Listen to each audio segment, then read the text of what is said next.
ভাই বোনেরা আকাশটা খারাপ, বৃষ্টি পড়ছে। আমি আজকে জানিয়েছি আমি একজন মা হিসেবে কোনো মা, কোনো বাবা, কোনো অভিভাবক কোনো সন্তানের মৃত্যু কামনা করতে পারি না।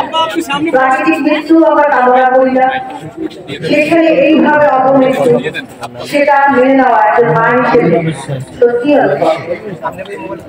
প্রত্যেকটি ছাত্র সন্তান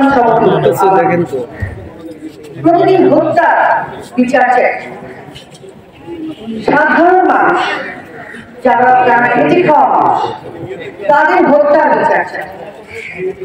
সাংবাদিক ভাই বোনেরা যারা নিহত হয়েছেন, যারা আহত হয়েছেন, তাদেরও হত্যা এবং আহত হবার সাথে যারা জড়িত আছে তাদের বিচার চাই। সেই সাথে পুলিশ ভাই বোনেরা যাদের বাড়িতে ঢুকে ঢুকে পরিবারকে কষ্ট দিয়ে ভয় দেখিয়ে মেরেছে এবং মেরে তার লাশ ঢুকিয়ে রেখেছে, সেই হত্যার বিচার